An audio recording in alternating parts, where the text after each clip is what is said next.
Tritunggal. Biarlah kami diberikan hikmat, diberikan pengertian untuk kami bisa memahami. Biar Roh Kudus yang beracara menuntun kami semua, sehingga kami mendapatkan inspirasi hikmat yang lebih dalam lagi mengenai Allah yang kami sembah. Terima kasih Tuhanku Allahku. Dalam nama Tuhan Yesus kami berdoa mengucap syukur. Amin. Oke, kita ini aja lah ya. Ini murid Yesus ya, kita siang hari ini belajar tentang Roh Kudus. Ini memang bagi kita murid Yesus penting sekali, karena waktu Tuhan Yesus sebelum naik ke surga, dia perintahkan murid-murid itu nggak boleh kemana-mana gitu ya, sebelum diperlengkapi dari tempat yang maha tinggi, kan gitu ya, sebelum diperlengkapi dari tempat yang maha tinggi. Oke. Start.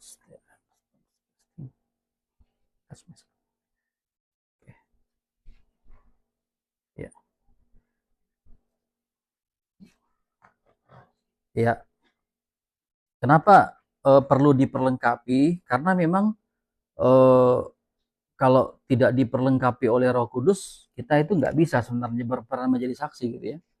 Bahkan Petrus saja pada waktu dia sudah jadi murid gitu kan, dia sudah jadi murid, cuman pada waktu hari terakhir di mana ada satu perempuan gitu ya, pada waktu Tuhan Yesus mau disalib, dia bisa menyangkal Yesus, padahal kan dia udah 3,5 tahun bersama-sama dengan Tuhan Yesus melayani.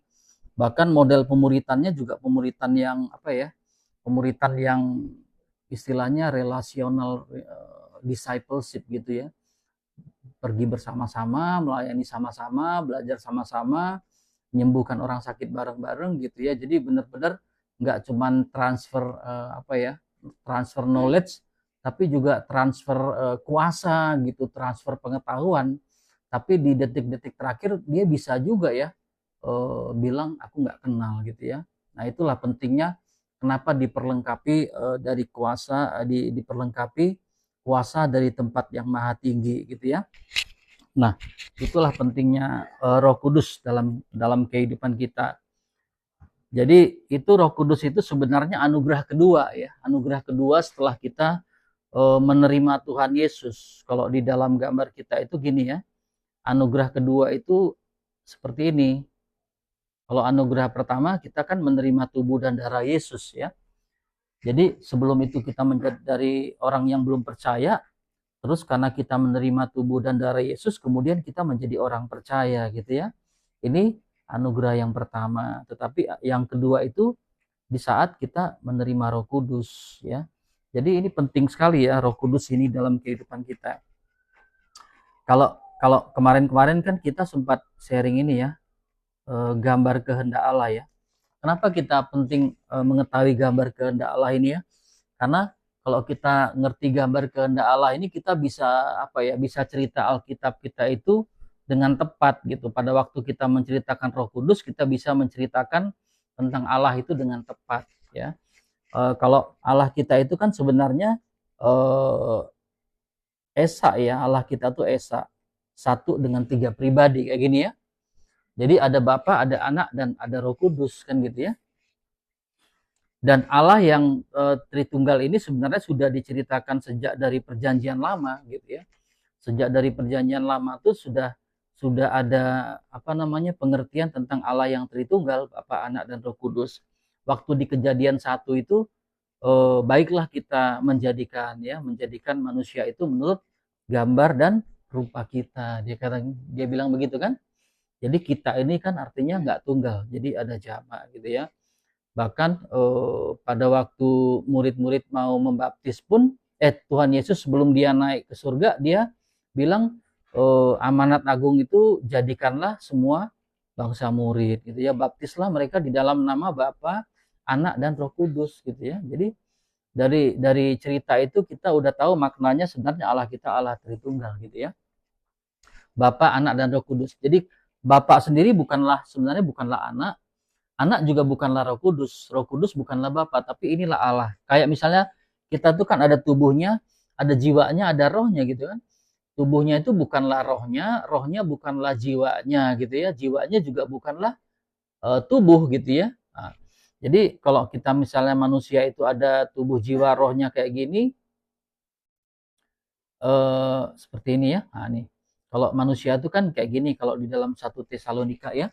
Jadi tubuh itu bukanlah jiwa, jiwa juga bukanlah roh, roh bukanlah tubuh. Ini bukan, tapi inilah kita gitu ya. Inilah kita manusia, ada tubuhnya, ada jiwanya, ada rohnya. Nah, sama seperti Allah itu, Bapa, Anak, dan Roh Kudus itu, Bapa itu ya bukanlah anak, anak bukanlah Roh Kudus bukanlah Bapa, tapi itulah Allah. Kayak Sanggam gitu ya, ada tubuhnya Sanggam, ada jiwanya Sanggam, ada rohnya Sanggam, tapi masing-masing juga berbeda gitu ya. Tapi kali ini kita mau bercerita tentang satu pribadi ini. Kenapa ini Roh Kudus ini penting gitu ya? Karena sebenarnya Roh Kudus itu sudah bekerja dari sejak penciptaan. Kalau ini kan gambar ini kan menceritakan bagaimana dari posisi alfa sampai ke posisi omega gitu ya. Alfa itu daripada mulanya gitu kan, daripada mulanya Tuhan menjadikan yang tidak kelihatan dunia roh ini, kemudian Tuhan juga menjadikan dunia materi. Kemudian setelah itu kehendak Tuhan itu sudah ada daripada mulanya. Jadi di awal itu sudah ada kehendak Allah.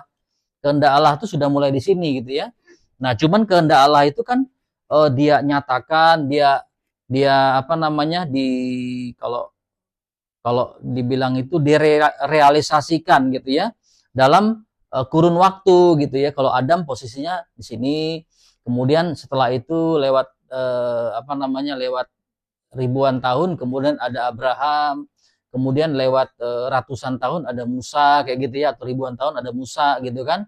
Kemudian ada hukum Taurat dan segala macam di sini, dan ada bangsa-bangsa gitu ya. Itu kehendak Allah sudah ada di sini, cuman dia dimanifestasikan dalam waktu gitu. Dalam waktu. Bahkan pada waktu Tuhan Yesus aja dimanifestasikan dia datang ke dunia ini 2000 tahun sebelumnya gitu ya. Padahal Tuhan Yesus itu dia sudah ada daripada mulanya bersama-sama dengan Roh Kudus. Jadi Allah kita itu sudah berada daripada mulanya. Jadi Allah kita Tritunggal itu memang sudah berada daripada mulanya gitu ya. Jadi Allah kita ini memang sudah ada daripada mulanya tadi. Kehendaknya pun sudah daripada mulanya. Sudah sudah punya dari awalnya. Kemudian dinyatakan dalam kurun waktu gitu ya. Jadi Roh Kudus pun sebenarnya sudah bekerja. Jadi sudah ada mereka, Bapa, Anak, dan Roh Kudus itu sudah bekerja dari sejak awalnya gitu ya. Kalau Tuhan Yesus baru dinyatakan 2000 tahun yang lalu secara fisik gitu ya, secara tubuh jasmaninya dinyatakan di sini. Tapi pada dasarnya bertiga itu sudah ada daripada mulanya, bekerja daripada mulanya, seperti itu ya. Jadi Roh Kudus ini sudah menceritakan tentang Yesus ini dari awalnya. Kalau kita baca di itu ya, di kitab kita itu ya,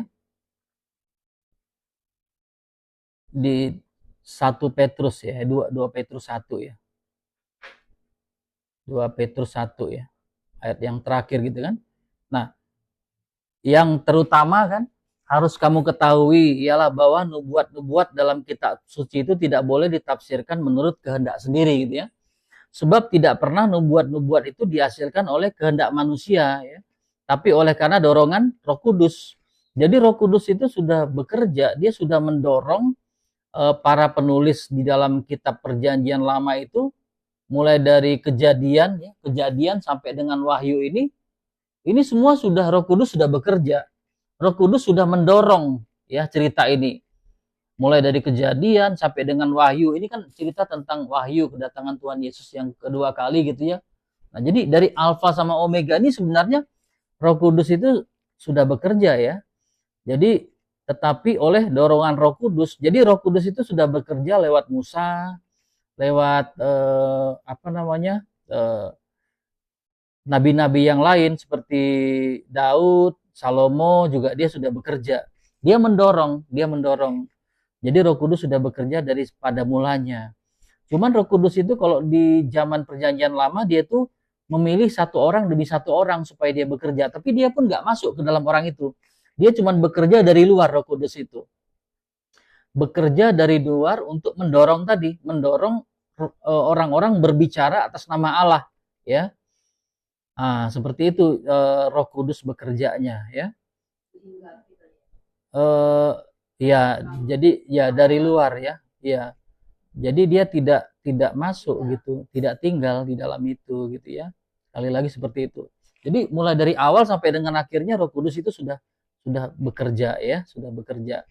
Cuman kalau di perjanjian lama itu eh, kita melihat Allah itu seperti gini ya. Kalau misalnya ada 3 jari begini, kita seperti melihat begini nih, satu aja gitu kan.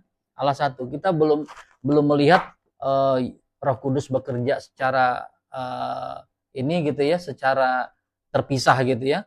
Anak juga begitu kan, kita melihat. Tapi kalau di zaman perjanjian baru kita bisa melihat seperti ini ya. Jadi kita bisa jelas melihat Bapa, Anak, Roh Kudus dalam pekerjaannya. Tapi kalau dalam perjanjian lama itu seperti begini, satu ya, seolah-olah satu gitu kan, menjadikannya kayak gitu. Nah, itu Roh Kudus kan kita ya. Karena Roh Kudus itu sifatnya pribadi ya. Jadi Roh Kudus itu karena dia sifatnya pribadi, dia juga punya apa ya? Punya perasaan gitu ya. Karena pribadi itu kan punya pikiran ya, dia punya perasaan, dia punya kehendak juga ya. Nah, jadi Roh Kudus itu karena dia punya pikiran, dia punya pengetahuan tentang Allah. Roh Kudus itu sendiri dia berasal dari Allah ya, berasal dari Allah. Roh Kudus itu berasal dari Allah dan dia mengenal isi hati Allah. Jadi Roh Kudus lah yang paling paham apa yang ada di dalam pikiran, kehendak dan isi hati Allah. Itu Roh Kudus ya kan. Jadi Roh Kudus seperti itu. Nah, kenapa kita penting itu menerima Roh Kudus? Karena Roh Kudus lah nanti selanjutnya yang bekerja di dalam kehidupan kita, memimpin kita gitu ya. Nah, sebelumnya Roh Kudus sudah menceritakan, dia mengajarkan tentang Yesus akan datang, tapi dalam bentuk nubuatan kan. Kalau di dalam kitab ini kan perjanjian lama itu Roh Kudus itu menceritakan tentang Yesus. Karena memang Roh Kudus itu adalah parakletosnya Yesus. Parakletos itu artinya apa? Saksi, pembela ya. Dia pembela, dia saksinya Yesus gitu ya. Jadi dia selalu berbicara tentang Yesus gitu ya. Makanya di dalam kitab kita ini semua ini sebenarnya yang didorong oleh Roh Kudus itu sedang menceritakan tentang Yesus gitu ya. Baik itu perjanjian lama, kejadian, keluaran, imamat, bilangan sampai dengan Maleaki itu semua sebenarnya sedang menceritakan tentang Yesus gitu ya. Nah, tentang Yesus cuman cerita Yesusnya di sini tentang baru nubuatan gitu loh. Nubuatan akan datang Yesus ya. Bahkan dari sejak zaman siapa? Zaman Kain pun, Kain Habel pun sudah ada cerita tentang Yesus. Itu dikisahkan pada waktu Habel itu mempersembahkan korban ya kan, ada binatang, ada domba gitu kan. Nah, domba itu kan sedang bercerita tentang darah Yesus ya. Dia mempersembahkan darah Yesus di situ. Jadi dalam perjanjian lama itu Roh Kudus sudah mengarahkan, menceritakan tentang Yesus itu sendiri gitu ya. Nah, itu Roh Kudus ya. Nah, orang-orang di zaman perjanjian lama itu, orang-orang Farisi itu, mereka menyelidiki kitab-kitab suci, tapi kadang mereka nggak ketemu tentang Yesus. Padahal kitab-kitab suci ini semua bercerita tentang Yesus. Itu yang dikatakan di dalam itu ya, di dalam Alkitab kita. Di Yohanes berapa ya? Yohanes 5 ya kalau salah ya. Atau Yohanes 7 ya kayaknya. Yohanes 7. Ya. Ayat 3. Oke. Kamu menyelidiki katanya kitab-kitab suci, tapi sekalipun ya, bentar ya. Kita coba cek.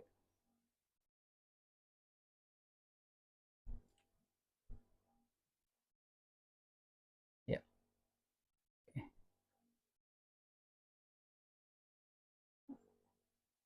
Di ini ya, ini. Di Yohanes 5 ya ayat 39 ya. Kamu menyelidiki kitab suci, dia bicara nih sama orang Yahudi. Sebab kamu menyangka olehnya kamu mempunyai hidup yang kekal, tetapi walaupun kitab-kitab suci itu memberikan kesaksian tentang aku, namun kamu tidak mau datang kepadaku untuk memperoleh hidup itu ya. Karena Tuhan Yesus itu akulah hidup itu. Yesus itu adalah hidup. Sekalipun perjanjian lama itu sedang menceritakan tentang Yesus yang adalah hidup itu, tapi mereka tidak datang kepada Yesus gitu ya. Nah, orang-orang Yahudi itu sekaligus Tuhan ceritakan di sini pun sudah Roh Kudus sudah menginspirasikan tentang Yesus. Mereka menyelidiki kitab-kitab yang ada di sini. Kalau Tuhan Yesus membagi kitab kita itu menjadi hukum Taurat dan kitab para nabi gitu kan. Nah, semua ini sedang menceritakan tentang Yesus. Roh Kudus sudah menginspirasikan. Tapi orang Yahudi itu nggak mau datang kepada Yesus untuk memperoleh hidup itu. Itu yang dikatakan di dalam ini ya, di dalam Yohanes ini ya. Nah, mereka tidak mau datang kepadaku. Jadi penting sekali kita mengenal Yesus. Mereka tidak bisa mengerti tentang Yesus karena mereka mencoba untuk mengenal Yesus lewat pikiran mereka, gitu ya. Mereka coba untuk mengenal Yesus lewat pikiran mereka. Nah, mereka coba mengenal Yesus lewat tubuh mereka, gitu. Secara tubuh itu sebenarnya kita nggak bisa mengenal tentang Yesus. Yang bisa menceritakan tentang Yesus itu cuman Yesus, cuman Roh Kudus. Firman bilang begitu, ya. Aku tidak membutuhkan kesaksian tentang manusia, dikatakan gitu ya. Di Yohanes 5 juga. Karena ya di Yohanes. Ya, kesaksian.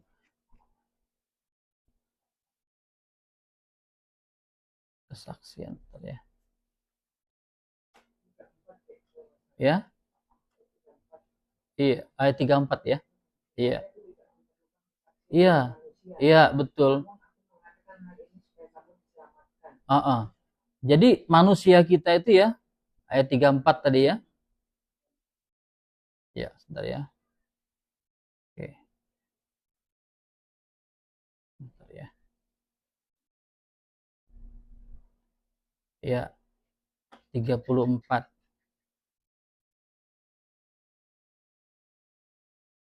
Nah, ini. Jadi kita itu tidak bisa bersaksi karena di dalam manusia itu ya, kalau bagi manusia yang belum punya Roh Kudus, dia tidak bisa menceritakan tentang Yesus. Kita kan mendapatkan amanat untuk menjadi saksi kan.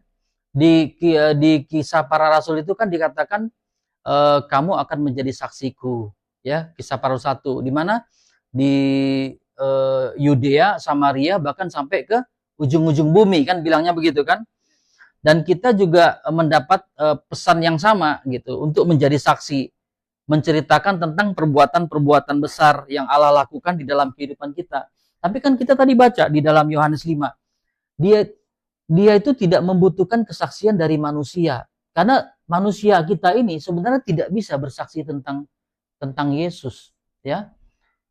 Jadi yang bisa bersaksi tentang Yesus itu cuman siapa? Roh Kudus, ya. Makanya pada waktu manusia dipenuhi Roh Kudus, maka dia baru bisa menjadi saksi gitu loh. Karena Roh Kuduslah yang menceritakan tentang Yesus, ya. Roh Kudus itu berkata, aku tidak berkata-kata dari diriku sendiri. Dia bilang gitu kan.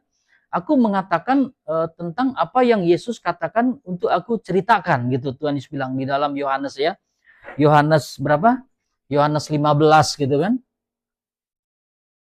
Yohanes 15 kan ceritanya gitu ya. Mulai dari Yohanes 14 deh. Ayat 16 dulu ya. Nah, seperti ini ya. Yaitu roh kebenaran. Supaya aku akan minta kepada Bapa ya. Dan ia akan memberikan kepadamu seorang penolong lain supaya ia menyertai kamu selama-lamanya ya. Yaitu roh kebenaran. Dunia itu tidak bisa menerima dia sebab dunia tidak melihat dia dan tidak mengenal dia gitu ya. Lanjut kalau kita baca terus sampai ke ini kan. Nah, tetapi penghibur yaitu Roh Kudus yang akan diutus oleh Bapa dalam namaku, dialah yang mengajarkan segala sesuatu kepadamu, gitu kan? Dia yang diutus oleh Bapa dalam nama Yesus gitu ya. Dialah yang akan mengajarkan segala sesuatu kepadamu dan mengingatkan kamu akan semua yang telah kukatakan kepadamu gitu ya. Jadi Roh Kudus itu dia itu ini mengingatkan apa yang Tuhan Yesus katakan gitu. Dan cuman Roh Kudus yang mengerti isi hati Allah, menyelidiki isi hati Allah ya dalam 1 Korintus berapa ya? dalam 1 Korintus 2 ya kalau nggak salah ya. 1 Korintus 2 ya, 1 Korintus 2 dia yang menyelidiki gitu ya. Ya kan ini kan. Dan kepada kita Allah telah menyatakannya oleh Roh, sebab Roh menyelidiki gitu loh. Segala sesuatu bahkan hal-hal yang tersembunyi dalam diri Allah gitu ya. Jadi Roh Kudus itu karena dia Allah, jadi dia paling mengerti tentang Allah. Karena dia itu Allah, karena dia berasal dari Allah itu sendiri, Bapa itu sendiri. Jadi dialah yang paling mengerti isi hati Allah.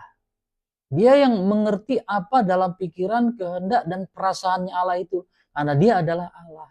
Ya, nah itu kan dia bahkan menyelidiki segala sesuatu. Bahkan hal-hal tersembunyi yang ada dalam diri Allah. Gitu loh.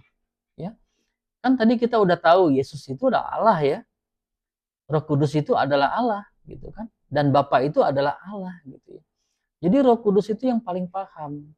Kalau di dalam Filipi ya, Filipi 2 itu kan Tuhan Yesus bilang, hendaklah kita memiliki pikiran, perasaan, dan kehendak yang ada di dalam Kristus Yesus. Ya begitu kan, Filipi 2 ya. Filipi 2 kan begitu ya, ayat yang keberapa? Ke-8 ya kayaknya ya.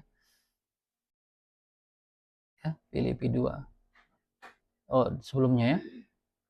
Nah, hendaklah kamu, ayat kelima ini, memiliki pikiran dan perasaan yang terdapat juga di dalam Kristus Yesus. Jadi Tuhan itu mau kita memiliki pikiran, perasaan yang terdapat di dalam Kristus Yesus gitu ya. Nah, Kristus Yesus, sementara kan Yesus itu Allah. Ya. Terus mana tadi gambar kita ya? Ini kan? Oh, di atas tadi ya. Yesus itu Allah. Bapa itu adalah Allah itu sendiri dan anak itu adalah Allah itu sendiri, ya kan? Nah, kalau pikiran Kristus, kehendak Kristus, perasaan Kristus, maka itu perasaannya Allah. Ya. Jadi kita menyamakan dengan pikirannya Kristus, perasaannya Kristus, dan kehendaknya Kristus. Kristus itu adalah Allah. Jadi pikiran Allah, pikiran Kristus itu sama dengan pikiran Bapa. Karena anak itulah Allah, Bapa itulah Allah, dan Roh Kudus itu adalah Allah. Jadi ini pikirannya anak, ini sama semua ini pikirannya. Sekalipun mereka punya kepribadian yang berbeda, tetapi mereka menyamakan pikirannya semua. Ya, Bapak kalau pikirannya A, maka anak juga sama. Roh Kudus pun menyamakan pikirannya. Pada waktu Tuhan Yesus lagi berdoa di Taman Getsemani ya, dia kan punya kehendak juga kan. Ya Bapa, katanya kalau boleh cawan ini lalu daripadaku, dia bilang gitu kan. Tetapi bukanlah kehendakku yang jadi, kehendakmu lah yang jadi, dia bilang gitu kan. Jadi anak itu menyamakan pikirannya dengan Bapa gitu loh. Sekalipun dia punya kepribadian, makanya kita menyebutkan Bapa kita, Allah kita itu satu dengan tiga pribadi. Pribadi itu artinya punya pikiran, punya perasaan, punya kehendaknya sendiri-sendiri. Tetapi mereka menyamakan kehendaknya terhadap pikiran kehendak Bapa gitu loh. Anak menyamakan dengan kehendak Bapa. Nah, Roh Kudus itu karena tadi sudah kita baca di dalam 1 Korintus 2, dia itu mengerti, menyelidiki isi hatinya Allah. Dia paling paham karena dia juga Allah. Nah, dia paham pikirannya Allah, kehendaknya Allah, isi hatinya Allah. Nah, dan dia itu mengingatkan, tadi kan mengingatkan, karena pikirannya anak adalah pikiran Allah, maka si Roh Kudus ini juga mengingatkan tentang itu. Kan gitu tadi kita baca kan? Yohanes tadi ya, 14 gitu kan? Jadi semua itu harus selaras ya. Roh Kudus menyelidiki isi hati Allah. Berarti dia menyelidiki isi hati Kristus. Menyelidiki perasaan Kristus, pikiran Kristus juga. Nah ya, pelan-pelan ya. Nah memang ini agak berat, tapi nggak apa-apa, kita belajar pelan-pelan. Nah, Roh Kudus itu menyelidiki. Nah, itu dikatakan tadi. Dan dia itu apa? Mengingatkan. Mengingatkan apa? Nah, semua yang Yesus katakan. Jadi selama Yesus itu ada di bumi, waktu dia bersama-sama dengan murid, dia kan mengajar juga. Dan dia melakukan juga kehendak Allah. Nah, Roh Kudus itu mengingatkan apa yang Tuhan Yesus katakan, apa yang Tuhan Yesus kehendaki, apa yang Tuhan Yesus pikirkan. Nah, sekalipun dia itu punya pikiran sendiri. Kalau di Yohanes ya, kita lihat Yohanes 15 ya, ayat yang ke-26 kayaknya ya. Nah, jadi jikalau penghibur yang akan kuutus dari Bapa, yaitu roh kebenaran yang keluar dari Bapa, ia akan bersaksi tentang Yesus, tentang aku. Aku ini kan Tuhan Yesus. Jadi mereka itu selaras terus ya. Jadi penghibur Roh Kudus itu selalu mengingatkan tentang Yesus, tentang Yesus gitu ya. Nah, jadi Yesus itu sebenarnya juga dia punya pikiran sendiri ya kalau kita baca di Yohanes 16 gitu ya. Coba kita baca ya. Nah, Yohanes 16 ayat ini 7 ya. Namun benar yang kukatakan kepadamu adalah lebih berguna jika aku pergi. Sebab jika aku tidak pergi, penghibur itu tidak akan datang kepadamu. Tetapi jikalau aku pergi, aku akan mengutus penghibur. Siapa tadi? Roh Kudus ya. Roh Kudus kepadamu. Dan kalau ia datang, ia akan menginsafkan dunia akan dosa. Akan dosa karena mereka tidak percaya dan seterusnya ya. Nah ayat 13. Tetapi apabila ia datang, yaitu roh kebenaran. Ini kan Roh Kudus ya maksudnya sama kan. Ia memimpin kamu ke dalam seluruh kebenaran. Siapa itu kebenaran? Yesus itu kebenaran. Aku jalan kebenaran dan hidup katanya kan Yesus. Jadi dia selalu menuntun kepada Yesus. Kepada Yesus apa yang Yesus katakan, apa yang Yesus perbuat, apa yang Yesus lakukan. Selalu Roh Kudus begitu. Nah itu coba lihat. Ia itu tidak berkata-kata dari dirinya sendiri. Ya, Roh Kudus saja sekalipun dia satu kepribadian, namanya pribadi itu kan artinya punya pikiran. Pribadi itu artinya punya perasaan, punya kehendak ya, itu artinya kepribadian. Kepribadian itu isinya 3, pikiran, perasaan, dan kehendak. Gitu kan? Jadi Roh Kudus itu sekalipun dia punya kepribadian, dia punya pikiran, tapi dia tuh nggak berkata-kata dari dirinya sendiri gitu loh. Ya? Nah, ya. Dia punya pikiran, dia bisa berpikir sendiri, dia punya perasaan juga, dia punya kehendak juga, tapi dia tidak menggunakan pikiran, perasaan, dan kehendaknya. Dia nggak berkata-kata dari dirinya sendiri, dia katakan gitu. Tetapi segala sesuatu yang didengarnya, itulah yang akan dikatakannya, dan dia memberi kata kepada hal yang akan datang. Tadi sudah kita dengar, dia mengatakan, kan tadi dikatakan Roh Kudus itu mengatakan apa yang Yesus suruh katakan. Betul nggak sih? Tadi kan Yohanes 14 tadi kita udah baca ya kan? Pelan-pelan ya, nggak apa-apa ya. Karena ini penting sekali. Nanti materinya kita bisa baca gitu ya. Kan gitu kan, dia bilang tadi kan di Yohanes 14. Dia akan mengajarkan segala sesuatu kepadamu dan akan mengingatkan kamu akan semua yang telah kukatakan kepadamu. Ya, jadi kan Yesus tuh ngajar sama murid-murid kan? Terus ngasih tahu, terus melakukan, menyembuhkan orang sakit, mencelikkan yang buta, membangkitkan yang mati, semua. Nggak cuma kasih teori, tapi juga kasih praktek gitu kan. Tuhan Yesus kan, dia mengajarkan tentang kerajaan surga juga ya. Ya, berbagai macam kan kerajaan surga kan banyak ya. Dia ngajarkan. Nah, Roh Kudus itu mengingatkan. Nah, yang sudah dia katakan tadi. Sekalipun tadi kan kita udah baca, Roh Kudus itu punya pikiran sendiri, punya kehendak sendiri, punya perasaan sendiri, tapi dia nggak berkata-kata dari dirinya sendiri. Betul kan? Dia mengingatkan apa? Apa yang Yesus katakan gitu loh. Ya, gitu. Jadi Allah kita itu seperti itu. Jadi kalau Bapak itu pikirannya A, anak pun pikirannya A, Roh Kudus pun pikirannya A gitu. Jadi nggak beda-beda mereka. Karena mereka satu. Sekalipun mereka kepribadian yang sebenarnya punya pikiran sendiri, punya perasaan sendiri, punya kehendak sendiri, tetapi mereka menyelaraskan pikiran, perasaan, dan kehendaknya. Dan Roh Kudus lah yang menyelidiki itu tadi. Kita udah baca kan? Roh Kudus itu tahu banget pikiran. Bahkan Alkitab mengatakan seisi dunia pun itu nggak cukup kalau menceritakan tentang Bapa, tentang Allah kan? Di Lukas yang terakhir itu kan mengatakan seisi dunia ini nggak cukup menceritakan tentang Allah. Jadi Roh Kudus itu menceritakan tentang itu, Roh Kudus. Bayangkan ya, kalau Roh Kudus itu nggak ada, bagaimana dia bisa mengingatkan tentang Yesus? Padahal kan Yesus itu Dia kan sudah apa ya? Sudah istilahnya Yesus kan adanya di sini di 2000 tahun yang lalu gitu kan. Kemudian setelah dia mati bangkit naik ke surga, Tuhan Yesus kan nggak bersama-sama dengan manusia lagi. Nah, terus selanjutnya bagaimana kita bisa mengenal Allah kita?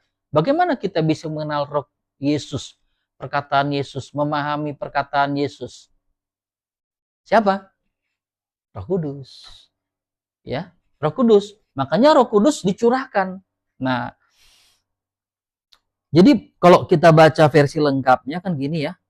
Nah, kayak gini ya, gambar kehendak Allah itu. Jadi dalam, kan tadi kita udah baca ya, kalau Roh Kudus itu mendorong para rasul, para nabi itu untuk menulis kitab. Bahkan mereka, Roh Kudus itu juga yang mendorong penulis-penulis untuk menceritakan tentang tradisi-tradisi yang ada di dalam sejarah orang Yahudi. Termasuk hari raya-hari-rayanya. Kalau di dalam tradisi Yahudi itu ada 3 hari raya besar. Namanya yang pertama itu hari Paskah, ya, Passover. Kemudian ada namanya hari raya penuaian gandum. Terus ada hari raya peniupan sangkakala, ya. Inilah hari raya tradisi yang dilakukan oleh orang Israel selama tiap tahun gitu. 3 kali setahun mereka ke Yerusalem. Ini sebenarnya cerita tentang Allah. Pada waktu dia menceritakan tentang Paskah ini masih dalam bentuk nubuat gitu, nubuat ya. Tetapi digenapinya di sini. Ini cerita tentang Roh Kudus yang akan dicurahkan. Jadi 50 hari setelah Tuhan Yesus Paskah ini mereka merayakan namanya penuaian gandum. Dan itu digenapi, itu siapa? Roh Kudus. Kemudian nanti ini belum tergenapi ini. Nanti di sini tergenapi. Padahal ini sudah diceritakan ribuan tahun yang lalu. Ya, ribuan tahun. Yang menginspirasikan mereka menulis siapa? Roh Kudus, kan tadi bilang kan? Roh Kudus menginspirasikan mereka ribu tahun yang lalu untuk menuliskan hari raya yang kayak gini, gitu loh. Bahkan Roh Kudus juga sudah menceritakan tentang bait Allah yang ada di zaman Perjanjian Lama dan Salomo. Semua ini Roh Kudus yang menginspirasikan, baik sebelum Tuhan Yesus datang dan setelah Tuhan Yesus datang, gitu ya. Semua kitab-kitab ini diinspirasikan oleh Roh Kudus. Begitu penting ya Roh Kudus itu. Nah, tadi kita udah baca. Manusia kita, Yohanes 5 tadi, 34 tadi ya, yang tadi Ibu Hilda temuin. Masalahnya tubuh kita itu nggak bisa menceritakan tentang Yesus. Tuhan itu tidak membutuhkan kesaksian dari manusia. Karena manusia kita tidak bisa menceritakan tentang Yesus. Tidak bisa bersaksi tentang Yesus. Ya. Padahal kita diamanatkan untuk menjadi saksi. Jadilah saksiku. Gitu kan? Bagaimana kita bisa menjadi saksi? Sementara manusia kita rohnya sudah mati. Karena ada mati. Jadi kita tuh nggak bisa bersaksi tentang Yesus. Sekali lagi, ini rohnya kondisinya begini nih. Sudah mati rohnya. Kita nggak bisa bersaksi tentang Yesus. Karena tubuh jasmani manusia tuh nggak bisa menceritakan tentang Yesus. Yang bisa menceritakan tentang Yesus itu adalah Roh Kudus. Roh Kudus. Ya, kenapa? Karena dia berasal dari Allah. Bersama-sama dengan Yesus. Bersama-sama dengan Bapa. Karena dia adalah Allah. Dia yang paling paham isi hati Allah. Bagaimana kita bisa menceritakan tentang, ginilah, saya kasih ilustrasi ya. Misalnya terjadilah kebakaran di mana ya, di mall gitu ya, di mall Ciputra gitu ya. Pasti yang dipanggil menjadi saksi adalah orang karyawan yang ada di Hotel Ciputra. Betul kan? Nggak mungkin kita yang nggak tinggal di situ, nggak kerja di situ dipanggil polisi menjadi saksi kejadiannya. Betul kan? Yang dipanggil menjadi saksi yang ada di sana, yang bersama-sama di sana, yang bisa menjadi saksi yang di sana. Sama, yang bisa menjadi saksi itu ini. Kalau tanpa Roh Kudus, bagaimana kita bisa menjadi saksi? Gak bisa. Ya, ini penting sekali. Keberadaan Roh Kudus ini penting. Tapi ingat ya, ini kan tadi aku udah cerita, kalau Roh Kudus itu adalah anugerah yang kedua, berkat kedua. Setelah kita menerima tubuh dan darah Kristus, ya. Paham dulu ini ya. Karena ini dua hal yang berbeda loh ini. Orang percaya sama orang penuh Roh Kudus ini dua hal yang berbeda. Ini penting. Ini penting sekali. Ya. Ingat gak kejadian yang kita baca pada waktu ini ya? Kita baca di Kisah Para Rasul ya, Kisah Para Rasul 8 ya. Jadi Kisah Para Rasul ini kan setelah dicurahkan Roh Kudus kan?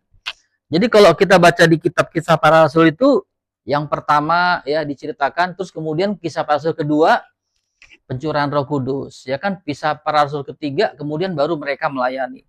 Nah, kalau kita baca di Kisah Para Rasul 8, di situ ada cerita begini. Pada waktu murid-murid sudah mulai khotbah di Yerusalem, terus kemudian mereka udah mulai banyak orang bertobat begitu ya. Tetapi kemudian ada namanya Saulus. Saulus ini muridnya Gamaliel, dia ini penganiaya murid Yesus. Ya. Kemudian dia tuh benci sama murid Yesus. Makanya dia minta otoritas dari imam-imam bawa surat kuasa untuk menganiaya orang Kristen. Nah, dia kejar-kejar nih orang-orang murid Yesus ya. Mereka tersebar. Nah, salah satunya itu namanya si Filipus ya. Ya, Stefanus sudah mati kan di Kisah Para Rasul 7 kan. Kemudian satu nama murid Yesus namanya Filipus. Filipus itu kabur, dia kaburnya ke Samaria. Samaria itu agak jauh lah dari Yerusalem gitu kan. Dia kabur ke Samaria, terus dia ngajar di Samaria. Nah, setelah dia ngajar di Samaria, dia dapat murid di sana. Mereka mulai percaya Yesus. Setelah itu mereka menjadi murid Yesus, percaya, kemudian jadi murid orang di Samaria. Nah, orang di Samaria itu dibaptis mereka di dalam nama Yesus. Nah, pada waktu mereka setelah dibaptis, nah gitu kan ceritanya gitu kan. Ini Kisah Para Rasul 8 ya. Nah, dia menginjil nih si Filipus ini kan. Filipus ini pergi ke situ dan dia menginjil di sana. Nah, di sini kan Filipus ke sana juga ya.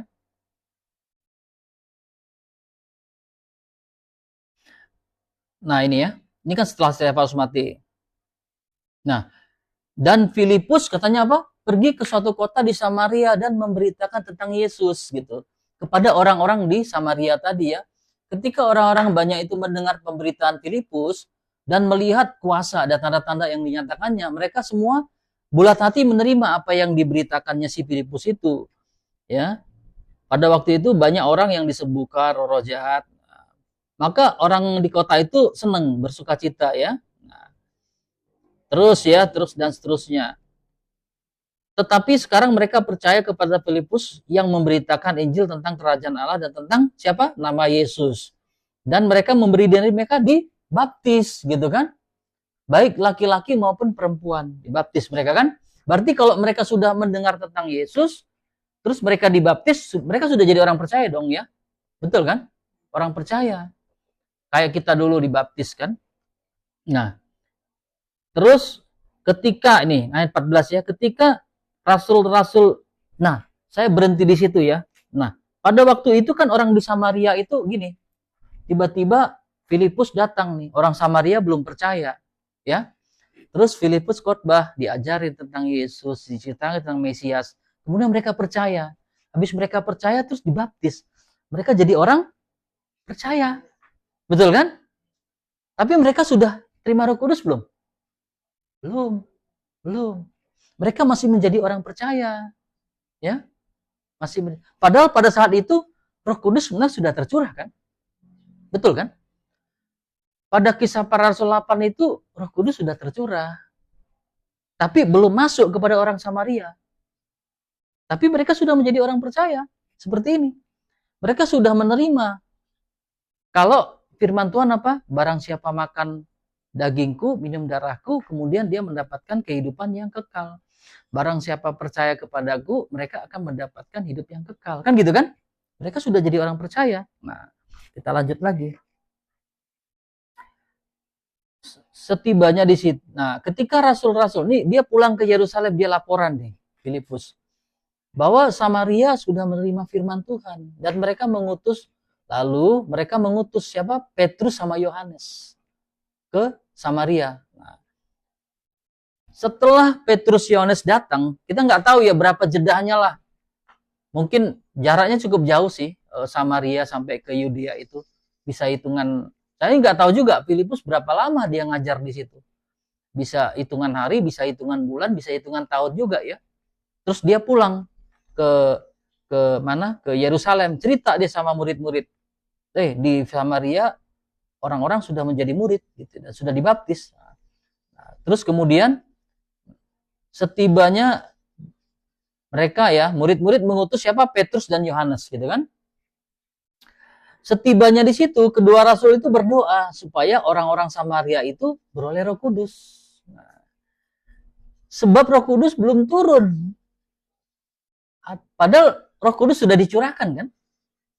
Tapi belum turun kepada mereka.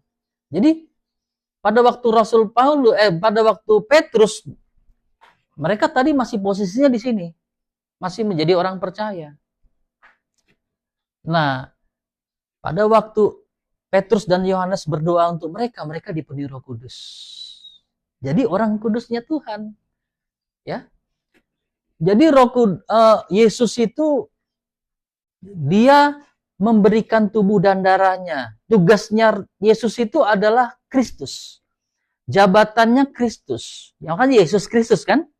Kristus itu tahu nggak artinya? Yang diurapi. Yang diurapi sebagai raja, sebagai imam, sebagai nabi. Ya, itu tugasnya ini. Tugasnya Tuhan Yesus itu anak itu mana tadi? Anak itu adalah yang diurapi sebagai apa? Nah, anak ini itu adalah firman yang menjadi manusia. Firman yang menjadi manusia, dia yang diurapi. Tugasnya Kristus. Makanya Yesus Kristus. Kristus artinya yang diurapi. Diurapinya sebagai nabi, sebagai imam, sebagai raja. Ya, nah ini. Kalau ini tugasnya Parakletos. Nah, beda ya. Yang pertama mereka menerima anak. Orang Samaria itu menjadi orang percaya. Pada waktu mereka didoakan, mereka terima Roh Kudus. Menerima Parakletos, pembela, saksi. Ya, Parakletos itu artinya pembela, dia saksi.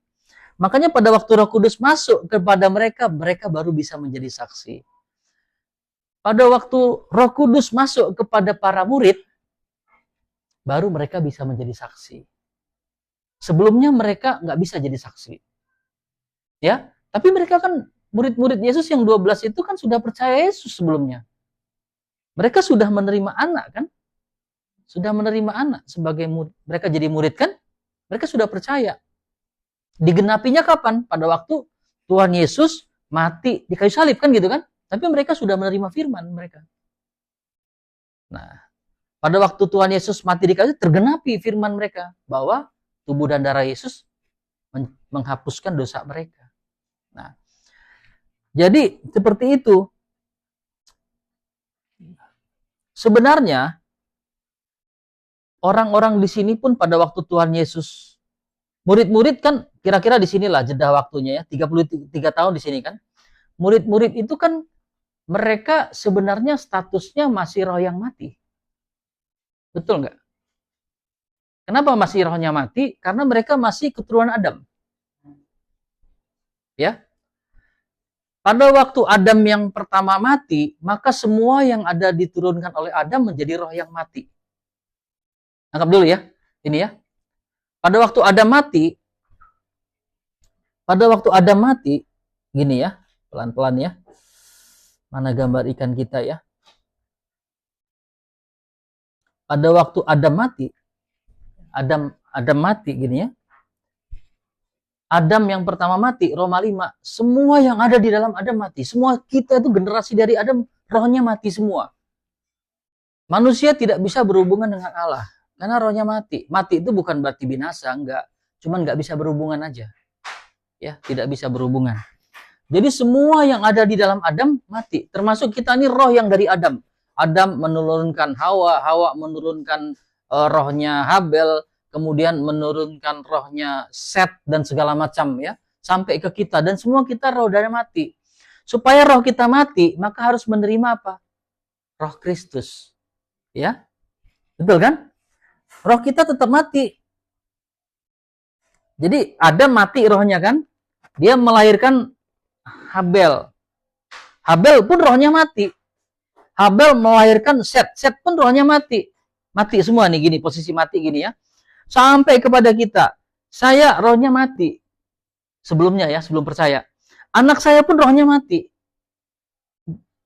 Kalau punya cucu pun rohnya mati. Sehingga masing-masing orang ini harus mengalami pertobatan, pertemuan pribadi demi pribadi kepada Yesus. Ya. Nah, bagaimana menjadi hidup? Saya menjadi hidup. Pada waktu saya percaya kepada tubuh dan darah Yesus, kemudian ada firman yang masuk ke dalam kita. Sehingga saya bisa hidup, bisa berhubungan. Betul kan? Jadi posisinya begitu. Bukan begini posisinya ya. Bukan posisi begini. Ini harus ngerti nih. Penting ini. Mana tadi ya? Nah, pada waktu roh kita, ini kan roh kita mati ya. Pada waktu kita percaya Yesus, bukan gini rohnya hidup. Bukan. Ya, perhatikan, bukan hidup. Rohnya tetap mati. Tetapi ada roh Kristus di dalam kita yang membuat kita hidup. Nangkap ya? Makanya anak kita, kalau kita rohnya hidup gini, posisi hidup gini, maka yang kita lahirkan adalah anak kita yang gini juga, hidup juga. Berarti dia nggak perlu pertobatan. Kalau posisinya begini, hidup ya, maka kita melahirkan anak yang rohnya hidup juga. Jadi anak kita udah nggak perlu bertobat. Anak kita pun melahirkan cucu kita nanti. Karena dia sudah hidup, melahirkan cucu yang rohnya hidup. Nggak perlu bertobatan lagi. Padahal baik kita maupun anak kita maupun cucu kita harus mengalami pertobatan pribadi demi pribadi masing-masing gitu loh.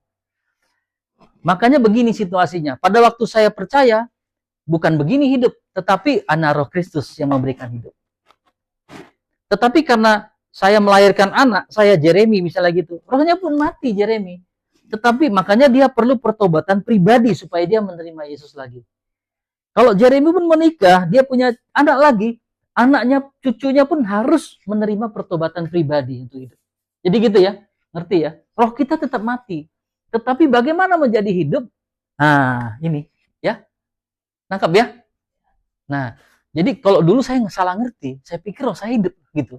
Bukan, roh saya tetap mati. Makanya dikatakan kalau aku hidup, Galatia kan bukan aku lagi yang hidup, tetapi Kristus.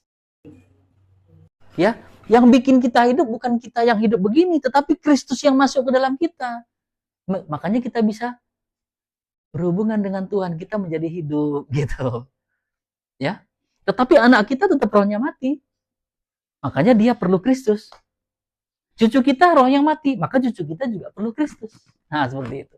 Jadi paham ini harus ngerti dulu. Nah, kemudian tadi kita udah bilang, nah, tetapi tubuh kita nggak bisa bersaksi tentang Yesus kan? Kita kan harus jadi saksi. Maka kita harus terima Roh Kudus. Karena Roh Kudus ini yang bisa bersaksi tentang Yesus. Nah, setelah murid-murid itu dipenuhi Roh Kudus, baru mereka bisa menjalankan tugasnya. Baru bisa melayani. Nah, kita yang melayani, Tuhan Yesus saja, dia kan sudah lahir di umur 0. Sampai umur 30 tahun. Tapi kan dia belum bekerja. Betul kan? Belum mencelikkan orang buta. Belum belum membangkitkan orang mati. Betul kan? Belum mengajar juga. Udah mengajar maksudnya kan? Tapi dia baru resmi melakukan pelayanannya cuma 3,5 tahun. Setelah itu kan? Itu setelah apa? Setelah dia dibaptis gitu. Setelah dia dipenuhi oleh Roh Kudus. Betul kan? Pada waktu Tuhan Yesus dibaptis, kan Roh Kudus masuk ke dalam dia, pribadi itu. Betul kan? Kemudian ada roh seperti burung merpati, katanya gitu kan? Dia dikuasai, dipenuhi oleh Roh Kudus gitu kan? Baru kemudian dia mulai melakukan pelayanannya selama 3,5 tahun. Sebelumnya kan enggak. Betul kan? Nah, jadi penting, kita kan melayani Tuhan, disuruh menjadi saksi. Penting terima Roh Kudus dulu supaya kita bisa melayani Dia. Tanpa dipenuhi Roh Kudus, bagaimana kita bisa melayani? Bagaimana kita menjadi saksi? Karena tadi firman-Nya, manusia tubuh kita ini nggak bisa bersaksi tentang Yesus. Yang bisa menyaksikan tentang Yesus itu cuma ini. Karena dia menyelidiki isi hati Allah. Dia paling tahu tentang Yesus. Tadi kan kita sudah baca. Dia itu cuma mengatakan apa yang Yesus katakan. Dia itu cuma cerita tentang Yesus. Bagaimana kita bisa menceritakan tentang Yesus kepada orang? Yang bisa menceritakan Yesus kepada sahabat kita, terhadap keluarga kita. Roh Kudus. Yang tinggal di dalam kita. Kita udah ngerti ini ya. Sebelum dipenuhi Roh Kudus, kita nggak bisa cerita tentang Yesus. Kita nggak bisa melayani sebenarnya. Apa yang mau kita layani? Kita akan bercerita tentang Yesus dengan otak kita, dengan kepintaran kita, dengan pengetahuan kita. Tuhan nggak butuh pengetahuan manusia, ya. Tuhan nggak butuh pikiran manusia. Karena orang Farisi itu pinter loh. Mereka itu belajar loh tentang Alkitab, hafal mereka. Hafal hukum Taurat, hafal semua orang Farisi itu. Jadi di dalam orang Yahudi itu paling tinggi levelnya itu orang Farisi. Orang Farisi itu tidak hanya hafal, tapi melakukan taat hukum Taurat. Di bawah orang Farisi itu ada namanya para rabi-rabi, gitu ya. Guru-guru lah. Tapi yang paling levelnya paling tinggi di antara mereka itu Farisi. Ya, mereka hafal. Mereka bisa menceritakan, tapi Tuhan tidak butuh kesaksian dari mereka. Kita pun begitu. Kalau kita statusnya begini, Tuhan nggak butuh otak kita. Tuhan nggak butuh kepintaran kita. Tuhan nggak butuh kita hafal Alkitab. Ya, kita hafal. Yang dibutuhkan adalah Roh Kudus. Bagaimana caranya Roh Kudus bekerja? Kita harus tahu itu kan? Nah, kita kan menerima firman. Apa firmannya? Oleh bilur Yesus, kamu sembuh, gitu kan? Nah, firman itu kan muncul masuk ke otak kita. Kita mendengar lewat kuping dulu kan. Misalnya gini lah, firman yang paling sederhana dalam Markus 16 itu ya. Orang tanda-tanda ini menyertai orang percaya. Ya. Mereka akan menumpangkan tangan atas orang sakit. Gitu kan firmannya kan gitu kan? Firmannya kemudian masuk ke kuping kita, masuk ke otak kita, masuk ke otak kita, kemudian nggak cuma tinggal di otak kan? Dia masuk ke dalam roh kita. Mendengar masuk kuping, otak, kemudian tinggal di dalam roh kita. Kemudian menjadi iman. Iman itu muncul karena apa? Karena pendengaran akan firman Tuhan. Betul ya? Firman Tuhan itu kan roh. Perkataan-perkataan Tuhan itu adalah roh dan hidup. Maka pada waktu kita mendengarkan firman, dia tinggal di dalam roh. Minyak itu hanya bisa campur dalam minyak. Campur dalam air. Itu hanya bisa tinggal di dalam roh. Dia nggak tinggal di dalam otak kita. Tetapi dia tinggal di dalam roh kita. Firman itu. Nah, kemudian Roh Kudus yang ada dalam kita mendorong tadi. Pada waktu kita ngunjungin orang sakit ada firman. Kemudian Roh Kudus mendorong. Dorongannya apa? Tanda ini menyertai orang percaya. Orang percaya akan menumpangkan tangan, orang sakit sembuh. Nah, Roh Kudus itu mendorong firman yang tadi ada di dalam kita. Ya. Firman itu masuknya seperti apa ya? Semua yang Kristus omongkan itu kan firman. Firman itu kemudian masuk ke dalam kita, tinggal di dalam kita. Nah, Roh Kudus itu yang tinggal, dia dorong firman itu. Makanya pada waktu kita melayani, Roh Kudus dorong, tumpangin tangan. Karena ada firman pada waktu orang benar menumpangkan tangan, orang sakit pun sembuh. Nah, Roh Kudus mendorong itu firman. Tanpa Roh Kudus dia nggak dorong firman itu. Firman cuma ada di otak kita. Tapi tidak didorong oleh Roh Kudus untuk bekerja. Itu cara kerjanya. Jadi antara Roh Kudus dan firman itu bekerja bersama-sama. Ya, bekerja bersama-sama. Semakin banyak kita baca firman, semakin banyak kita mendengar firman, semakin banyak firman tinggal di dalam kita. Semakin banyak firman tinggal di dalam kita, semakin besar iman kita. Itu yang disebut dengan kadarnya Kristus. Kayak emas itu kan ada kadarnya berapa? Ada 16 karat, ada yang 20 karat, ada yang 22 karat. Yang membuat beda itu apa? Kadarnya kan. Ya, kemurniannya kan. Kita pun begitu, kadarnya Kristus di dalam kita tuh berapa persen gitu loh. Pikirannya Kristus, kehendaknya Kristus, perasaannya Kristus di dalam kita tuh berapa persen? Bagaimana supaya terus menjadi serupa seperti Kristus? Pikirannya, kalau Kristus mungkin pikirannya begini, kita terus dari bawah menambah supaya, ya, caranya gimana ya? Baca firman, mendengarkan firman, ikut fellowship, ikut ibadah, terus rajin tekun ya. Kemudian firman itu tinggal dalam kita. Nah, Roh Kudus mendorong firman itu bekerja. Ayo, tumpangkan tangan orang sakit sembuh. Makanya kalau melayani, misalnya biasanya saya minta Roh Kudus, apa ya yang harus aku sampaikan? Berikan kata-kata untuk aku bisa bicara, kan gitu ya. Karena cuma Roh Kudus yang bisa mendorong. Pada waktu, ada firman seperti ini, katanya. Tapi ada juga orang tanpa Roh Kudus, dia hafal firman, dia lancar karena dia memang otaknya cerdas, dia bisa hafal. Tapi tidak didorong Roh Kudus, tidak ada kuasanya. Tidak ada tanda-tanda heran yang terjadi. Ya, karena dia fasih lidah aja. Hafal aja dia. Tetapi tidak didorong oleh Roh Kudus. Makanya yang keluar itu apa? Bunyi suara. Misalnya gini, antara saya sama orang nggak percaya, sama-sama baca firman. Dia juga bisa baca kan? Misalnya lah di sini orang nggak percaya Yesus lah, orang nggak punya agama. Sama-sama kita kasih Yohanes 1. Saya juga baca Yohanes 1. Dia juga baca Yohanes 1, bisa dia. Tetapi yang mendengar itu cuma mendengar bunyi suara aja. Tetapi yang orang dipenuhi Roh Kudus, dia akan didorong itu firman yang keluar, bukan kata-kata biasa, bukan bunyi suara. Ya. Paham ya, ngerti maksudnya? Nah, yang bisa mendorong itu siapa ini? Sama-sama keluarnya Yohanes 1. Tetapi didorong oleh Roh Kudus apa tidak? Itu penting.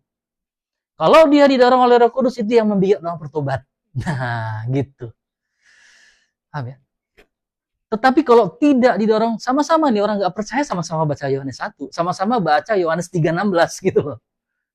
Bisa nggak orang nggak percaya baca Yohanes 3:16? Bisa. Tapi tidak didorong oleh Roh Kudus dia. Sehingga tidak membuat orang bertobat. Ya kan, Yohanes 3:16 apa? Karena begitu besar kasih Allah akan dunia ini sehingga dia mengaruniakan anaknya yang tunggal supaya yang percaya tidak binasa tetapi memperoleh hidup yang kekal. Ya. Kalau orang nggak beragama baca Yohanes 3:16 bisa juga dia baca keluar juga tuh. Dia bisa juga hafal juga bisa. Tetapi didorong oleh Roh Kudus apa enggak? Nah, ada orang yang mendengar banyak. Ya, tetapi beda. Pada waktu disampaikan oleh orang yang didorong oleh Roh Kudus, maka yang keluar adalah roh yang keluar, firman dengan kuasa dan tanda-tanda heran. Tetapi kalau dia cuma sekedar bunyi suara saja, nggak ada dampaknya, nggak ada pengaruhnya. Ya, itu pentingnya. Makanya penting sekali kita belajar Roh Kudus nih, penting sekali. Pada waktu Roh Kudus masuk ke dalam kita sebagai orang percaya, jadi jangan berhenti sampai di sini. Kita harus maju sampai dipenuhi Roh Kudus. Pada waktu kita dipenuhi Roh Kudus, maka Roh Kudus bisa bekerja gitu ya. Roh Kudus bisa bekerja dengan luar biasa. Nah, Roh Kudus sama firman itu bekerja berbarengan. Pasti dia akan mengingatkan. Kan tadi sudah bilang, dia cuman ngomong apa yang Tuhan Yesus kasih tahu. Dia pun tidak mengomong dari dirinya sendiri. Apa yang Yesus kasih tahu? Ya, Alkitab kita ini. Ya kan? Supaya firman itu keluar dari kita, maka kita baca firman. Setelah kita baca firman, Roh Kudus yang ada di dalam kita mendorong firman itu keluar semua. Mendorong itu keluar semua, itu yang membuat orang bertobat, itu yang membuat orang sakit sembuh, itu yang membuat orang mati bangkit, itu yang membuat orang buta melihat, itu yang membuat kuasa dan tanda-tanda heran bekerja. Ya, tergenapi. Jadi penting ini, Roh Kudus ada di dalam kita. Nah, sekarang kita koreksi. Kita ada di posisi mana? Masih di sini, atau sudah di sini, atau sudah di sini? Ya. Tanpa Roh Kudus, kita nggak bisa bersaksi tentang Yesus. Kita nggak akan bisa pernah menjadi saksinya. Nggak pernah bisa menjadi saksinya. Karena yang bisa menjadi saksi adalah Roh Kudus.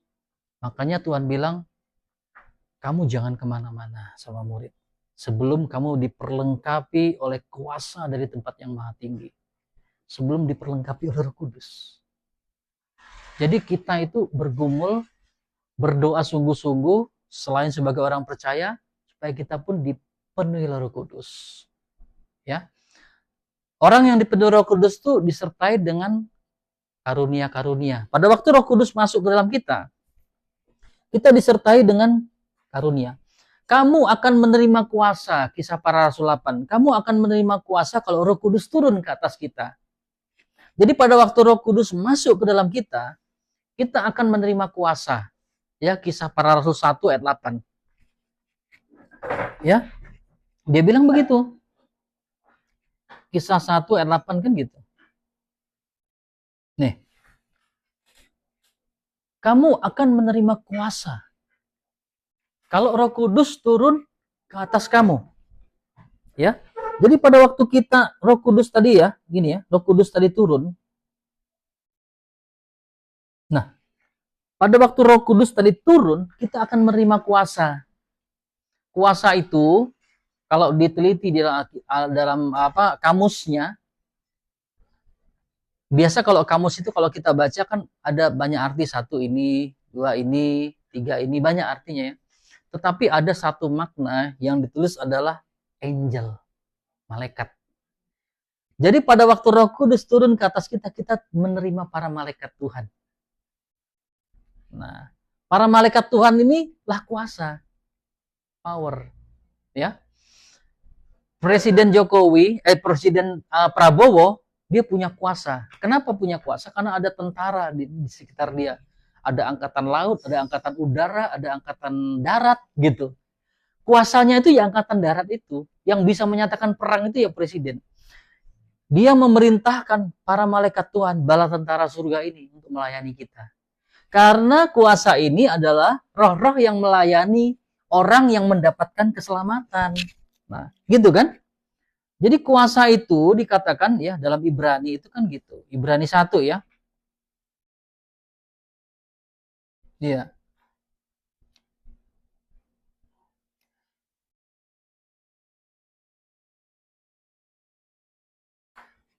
Jadi malaikat-malaikat itu yang membuat malaikat-malaikatnya menjadi apa? Badai dan pelayan-pelayannya menjadi nyala api ya.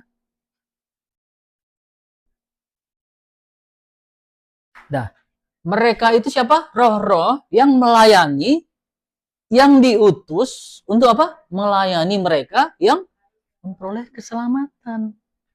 Jadi malaikat itu tadi, gambar kita tadi, ini diutus untuk melayani kita.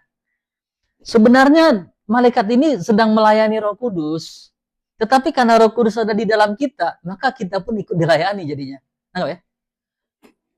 Dia ini bukan melayani kita sebenarnya, tetapi dia melayani Roh Kudus yang tinggal di dalam kita.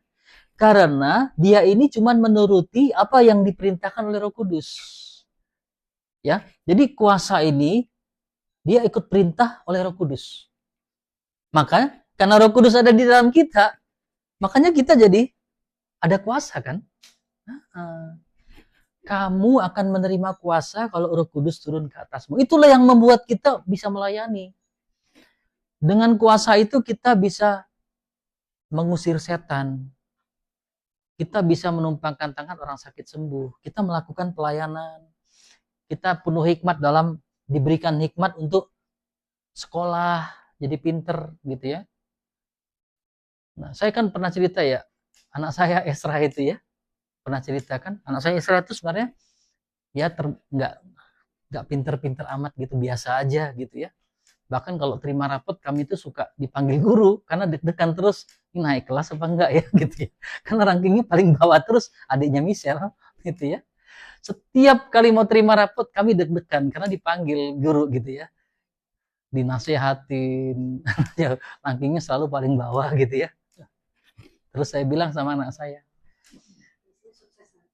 iya, saya bilang sama anak saya, tapi anak ini jujur, dia nggak pernah mau nyontek, nggak apa-apa Pak, dia bilang gitu, biar aja mereka nilai bagus, tapi aku penting nggak pernah nyontek. Nah, dia punya integritas seperti itu, dia nggak mau pernah nyontek, dia nggak pernah mau nyontek, teman-temannya nilai bagus nyontek silakan aja, tapi gue nggak mau nyontek gitu, udah, ini aja jelek aja, mau tinggal kelas aja gitu, kira-kira gitu, nah, ya kan? Nah, Saya bilang sama dia, ingat, ada hikmat, ada pengetahuan kalau kamu minta. Pada waktu kamu terima Roh Kudus, kamu menerima hikmat, pengetahuan. Menerima pengetahuan. Dan dia minta hikmat sama Tuhan. Pada waktu dia minta hikmat, hikmatnya mungkin cuman sedikit, nol gitu ya. Tetapi ada hikmat Tuhan yang tidak terbatas. Masuk ke dalam dia. Akhirnya jadi rajin, jadi pinter, jadi calon dokter. Tes, dia masuk. Skornya lebih tinggi dari CC-nya malah. Pada waktu CC-nya masuk ke FK, 650 skornya passing grade. Dia udah 700 gitu. Jadi, karena apa? Karena Tuhan, hikmat Tuhan. Jadi hikmat manusianya terbatas. Jadi pada waktu kita minta hikmat dari Tuhan, minta pengetahuan dari Tuhan, maka pengetahuan Tuhan kan melampaui pengetahuan kita. Itu yang bikin mampu. Jadi pada waktu kita menerima Roh Kudus, kita menerima hikmat. Kan ada karunia-karunia kan? Karunia hikmat gitu kan di Kisah Para Rasul ya. Di 1 Korintus 12 kan itu kan ya. Kita baca ya. Jadi ingat ya, pada waktu kita menerima Roh Kudus, kita menerima karunia-karunianya. Tuhan perlengkapi itu. Jadi Tuhan itu tahu, kita tuh nggak mungkin bisa bekerja menjadi saksi tanpa karunia-karunia yang Tuhan berikan gitu loh. Ya? Ya kan? Nah, ada rupa-rupa karunia, tetapi oleh Roh Kudus, ya, karunianya apa? Ya, karunianya apa? Ada hikmat, ayat 8. Ya kan? Ada apa lagi? Ada pengetahuan. Makanya yang tadi yang kurang pinter jadi pinter. Jadi anak kita, cucu kita, ingat itu. Doakan mereka supaya mereka itu menerima pengetahuan surgawi ini loh. Setiap hari kalau belum sekolah mereka tumpangkan tangan. Tuhan berikan hikmat pengetahuan surgawi ini. Karena pengetahuan Tuhan melebihi dari pengetahuannya Albert Einstein gitu. Ya. IQ-nya Tuhan di atas dari IQ-nya manusia gitu loh. Karena dia Alfa dan Omega. Pengetahuan manusia baru bisa bikin toge tumbuh aja udah sombong gitu. Tapi Tuhan sudah bisa mengatur siklus. Gimana ya? Aneh juga ya. Air menguap, ditarik ke gunung, hujan turun lagi. Gitu kan? Nggak ada manusia yang bisa menciptakan hikmat yang kayak gitu. Bahkan Amsal mengatakan hikmat Tuhan yang menjadikan semua ini. Ya, siklus makanan, mata rantai yang ada di bumi ini. Planet nggak tabrak-tabrakan gitu loh. Ada miliaran gitu nggak tabrak-tabrakan gitu. Bayangkan pengetahuan Tuhan ini melampaui semua deh. Tinggal kita berdoa minta berikan pengetahuan kepada anak-anak kita, kepada generasi kita. Makanya yang tadinya nggak pinter jadi pinter karena kepada pengetahuan Tuhan di dalam dia gitu. Ya, seperti itu. Apalagi yang dikatakan? Kepada yang lain hikmat, pengetahuan, memberikan karunia iman. Dia memberikan karunia, memberikan iman. Iman itu apa? Iman itu muncul dari pendengaran. Pendengaran akan firman. Jadi pada waktu kita menerima firman, firman itu cepet tinggal di sini, nggak mental lagi gitu. Kan firman itu ada yang jatuhnya di tanah yang berbatu, di tanah yang pinggir jalan, di tanah yang subur gitu kan. Roh Kudus itu membuat firman itu cepet tinggal di dalam kita. Itulah iman. Iman itu beda loh sama keyakinan. Tahun depan saya punya rumah, itu bukan iman. Nggak ada firmannya soalnya. Karena iman muncul karena pendengaran oleh firman. Tahun depan saya dapat mobil, itu bukan iman. Nggak ada firmannya itu. Betul nggak? Kita jangan salah ya. Tahun depan saya punya iman jadi direktur. Karena nggak ada firman yang mengatakan Bu Hilda jadi direktur. Ya kan? Tetapi itu keyakinan. Kenapa keyakinan? Karena rajin kerja. Datang pagi, pulang telat. Pokoknya hebat, omset sales naik, apa semua naik. Makanya saya punya keyakinan. Tahun depan saya jadi direktur. Bukan iman ya, beda. Kalau iman itu munculnya dari pendengaran akan firman Tuhan. Pada waktu kita dengar firman, jadi iman. Karunia memberikan iman. Iman itu adalah Kristus sendiri. Semakin banyak firman masuk, semakin banyak iman, semakin tinggi kadar Kristus di dalam kita. Itu yang membuat kita menjadi emas 24 karat gitu loh. Kadar Kristus jadi murni di dalam kita, nggak cuma 16 karat gitu. Semakin banyak firman masuk, sebentar lagi kita mau selesai. Banyak ayatnya, cuman saya mau kasih nancep dulu ya. Saya nggak tipe mengajar ya, Roh Kudus itu ini, Roh Kudus itu penasehat, tapi ayatnya saya udah siapin sebenarnya ada 16 page gitu ya. Tapi saya pengen nancepin gitu ya, yang benar. Karena kalau itu diceritain semua nanti nggak selesai, 1 jam harus berapa sesi gitu. Ya, ini nih, saya siapkan materi Holy Spirit itu sampai 16 halaman loh sebenarnya. Tapi kalau saya ceritakan sekarang nggak selesai nanti ya. Tapi intinya saya ceritain. Intinya ini paling penting ya, supaya kita nangkap ya. Apalagi menyembuhkan, kita diberikan karunia masing-masing, nggak harus sama ya, nggak harus sama ya.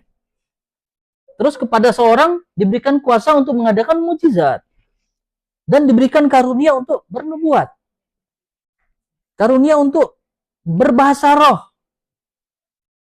Jadi kalau nggak ada berbahasa roh, kita jangan menghina orang, kamu nggak penuh Roh Kudus, belum tentu, karena itu karunia yang diberikan ya. Tapi juga gitu, yang tidak berbahasa roh jangan menghina yang berbahasa roh gitu loh, ya kan? Karena aku nggak punya bahasa, nggak punya karunia itu, terus aku menghina mereka, itu nggak benar tuh mereka bilang gitu, nggak boleh juga ya. Nah, jangan menghina, karena masing-masing ini kita diperlengkapi, nggak harus tangan harus jadi tangan semua. Kan kita ini satu tubuh yang diberikan, ada yang jadi tangan, ada yang jadi kaki, ada yang jadi perut, ada yang jadi mulut, ada yang jadi hidung, jadi kuping ya. Ya kan nggak harus tangan ngomong enak ya kamu, kaki terus jadi kaki, nggak. Kita diperlengkapi dengan ini semua, masing-masing sesuai dengan apa yang Roh Kudus berikan. Ada yang dikasih 1, ada yang dikasih 2, ya udah kerjakan saja.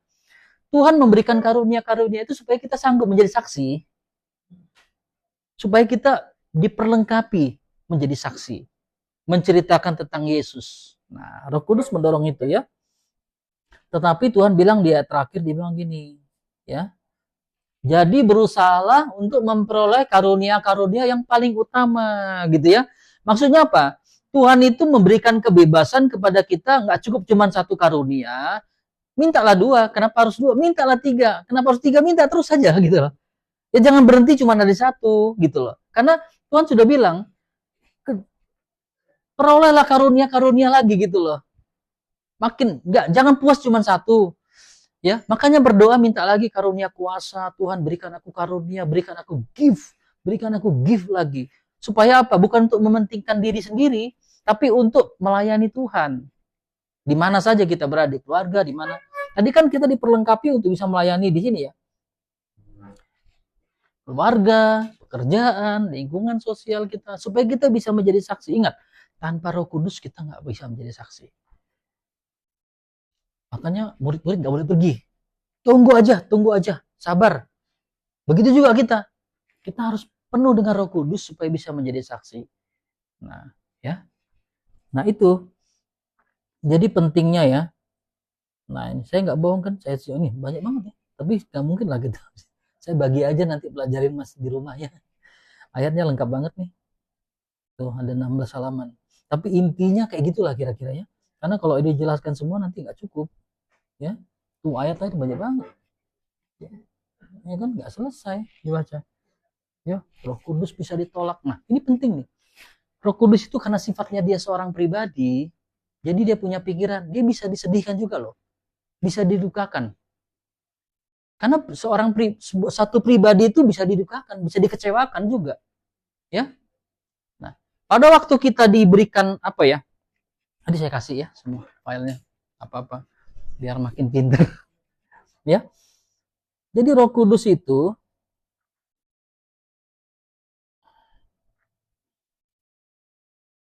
ini, kita jangan, karena dia satu pribadi, dia bisa didukakan, dia bisa, kan kita sudah diperlengkapi, makanya jangan didiamkan Roh Kudus yang ada di dalam kita. Allah mau tinggal di dalam kita, kita cuekin. Jadi cuman kayak aksesoris dianting, cuman didiamin aja udah, nggak bakal bekerja. Padahal dia kasih kita karunia-karunia supaya kita bekerja menjadi saksi. Dipadamkan. Padahal Roh Kudus itu sudah memperlengkapi kita untuk jadi saksi. Jadi aktifkan. Yang repot lagi setelah dipadamkan, didukakan lagi. Ya, didukakan. Nih. Didukakan. Bahkan ditentang juga ada.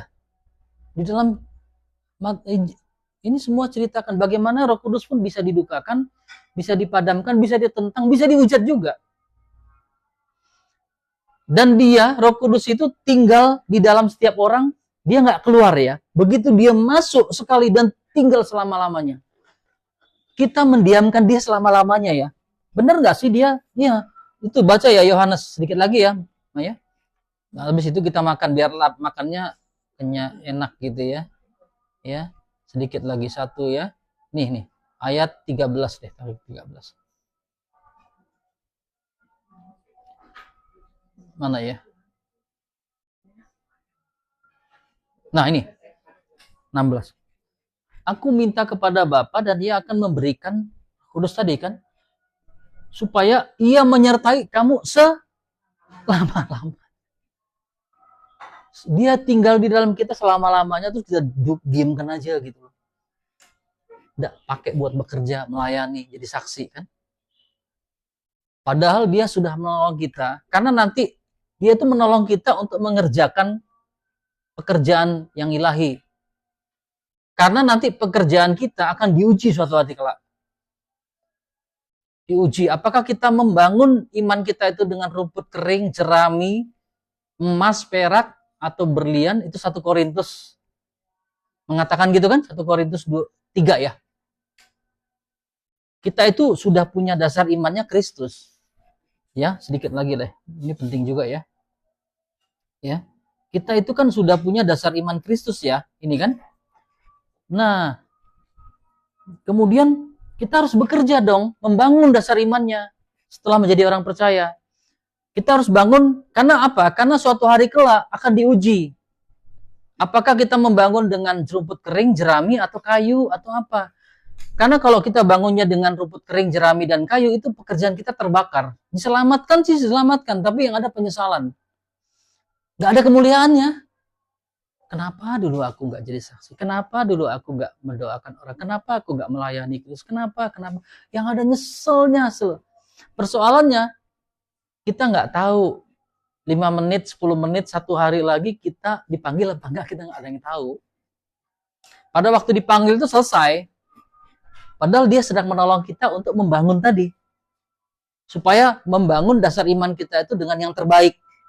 Dia kasih 1 karunia, dia kasih 2 talenta, dia kasih 3 talenta supaya kita itu bekerja. Membangun dasar iman kita tadi ya. Membangun dasar iman kita tadi ya. 1, biarlah kita baca dikit ya. 1 Korintus 3 ya. Yang langsung ke endingnya aja, 1 Korintus 15. Ya. Karena yang binasa ini tidak dapat bagian dari yang dapat binasa jikalau hanya hidup. Tetapi yang Kristus telah dibangkit dari mazmur. Ya. Ya. Ini ya. Coba.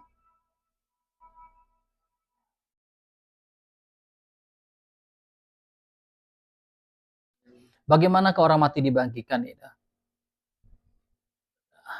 Satu tubuh yang baru ya. Terus. Daging sama sekali tidak akan masuk. Ada tubuh surgawi, ada tubuh duniawi. Tetapi kemuliaan tubuh surgawi lain daripada kemuliaan tubuh duniawi. Kemuliaan matahari lain dari kemuliaan bulan. Bulan yang satu beda dengan bintang yang lain. Jadi kemuliaannya nanti beda. Demikian pulanya halnya dengan kebangkitan orang mati. Ditaburkan dalam kebinasaan, dibangkitkan dalam ketidakbinasaan. Yang ditaburkan adalah tubuh alamnya, dibangkitkan adalah tubuh rohania. Jadi pada waktu firman masuk ke dalam kita, itulah nanti iman itu yang menjadi tubuh rohani kita. Kalau kita punya kadar 16, nanti 16 karat itu yang menjadi tubuh rohani kita. Kalau kita punya kadar 22 karat, itulah nanti yang menjadi tubuh kemuliaan kita. Tergantung kain ini ya.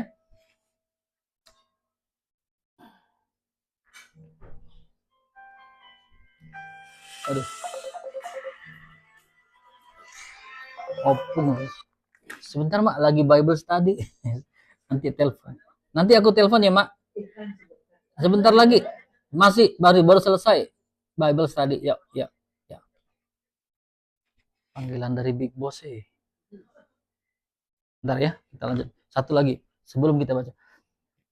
Nih ya. Satu hari kelak ya. Mana dia?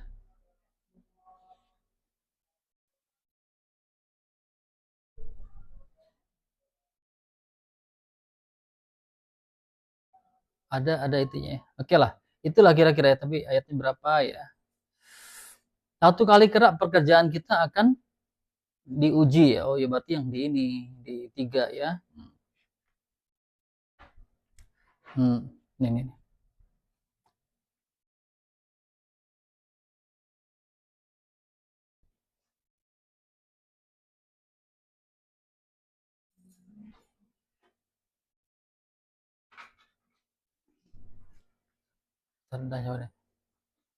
Nih ya, entah orang membangun di atas dasar ini dengan emas, perak, permata.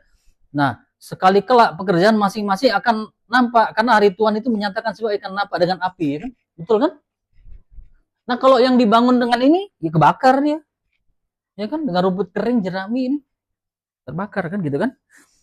Nah, jadi gitu ya. Jadi kita penting itu ingat ya, Roh Kudus itu nah yang menolong kita bisa menjadi saksi. Kita bangun dasar iman kita.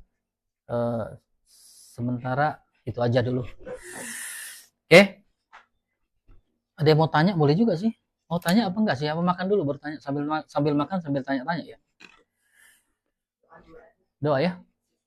Yuk, Sisi. Oh iya, mau pergi ya. Oke.